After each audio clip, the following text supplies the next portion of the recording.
পরিবর্তনের জন্য এক দলকে সরিয়ে আরেক দলকে বসানোর জন্য কেউ রক্ত দেয় নাই, কেউ গণ অভ্যুত্থান করে নাই। জুলাই গণ অভ্যুত্থানে যারা গুলি চালিয়েছিল, যারা হামলা করেছিল, সেই ফ্যাসিস্ট সন্ত্রাসীরা এখনো বিভিন্ন জায়গায় ষড়যন্ত্র করে বেড়াচ্ছে।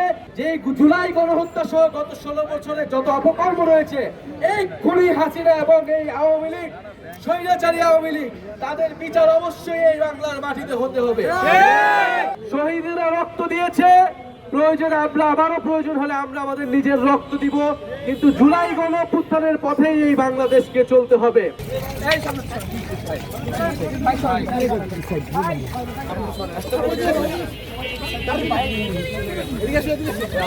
না না তুমি আসো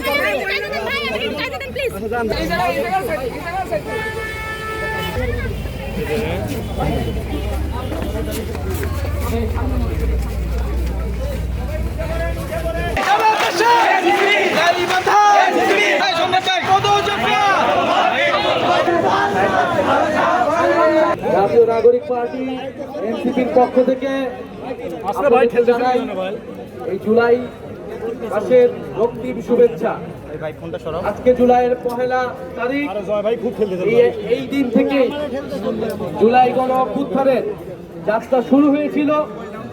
বৈষম্য বিরোধী ছাত্র আন্দোলনের ব্যানারে 2024 সালে সারা বাংলাদেশের ছাত্র সমাজ একটি যৌক্তিক ও ন্যায্য দাবিতে আন্দোলনে নেমে এসেছিল, এবং সেই আন্দোলনে যখন খুনি হাসিনার সরকার পুলিশ এবং ছাত্রলীগ দিয়ে দমন পীড়ন চালায়, ছাত্রদের উপরে, সাধারণ জনগণের উপরে নির্বিচারে গুলি চালায়, তখন ছাত্র, শ্রমিক, সাধারণ জনগণ সবাই এক দফার দাবিতে রাজপথে নেমে এসেছিল। আমরা জানি গাইবান্ধার 6 জনেরও অধিক ব্যক্তি শহীদ হয়েছে এই গণ অভ্যুত্থানে। শহীদরা রক্ত দিয়েছে, প্রয়োজনে আমরা আবারও প্রয়োজন হলে আমরা আমাদের নিজের রক্ত দিব, কিন্তু জুলাই গণ অভ্যুত্থানের পথেই এই বাংলাদেশকে চলতে হবে। প্রিয় গাইবান্ধাবাসী, আমরা জানি রংপুর, গাইবান্ধা বাংলাদেশের অন্যতম দরিদ্র অঞ্চলগুলোর মধ্যে অন্যতম, এবং নানা ধরনের বৈষম্যের শিকার এই গাইবান্ধাবাসী অনেক দিন ধরেই হয়ে আসছে। আমরা আপনাদের জন্য কাজ করতে চাই। আমরা একটি নতুন দেশ গড়ার ডাক দিয়ে এবার রাজপথে নেমেছি।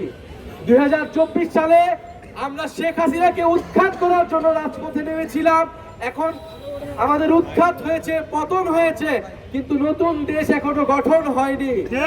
সেই নতুন দেশ গঠনের জন্য এবার আমরা রাজপথে নেমেছি, যে আমরা যদি রাজপথে নামি, ইনশাল্লাহ আমরা আমাদের অধিকার আদায় করে ছাড়বো।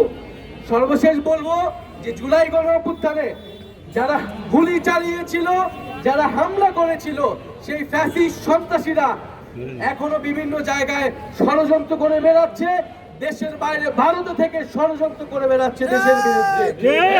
বলবো যে জুলাই গণহত্যা সহ গত 16 বছরে যত অপকর্ম রয়েছে, এই খুনি হাসিনা এবং এই আওয়ামী লীগ, স্বৈরাচারী আওয়ামী লীগ, তাদের বিচার অবশ্যই এই বাংলার মাটিতে হতে হবে। বিচার অবশ্যই আমরা নিশ্চিত করব। নতুন বাংলাদেশের জন্য যে সংস্কার, রাষ্ট্রের মৌলিক সংস্কারের মধ্য দিয়ে নির্বাচনে যেতে হবে।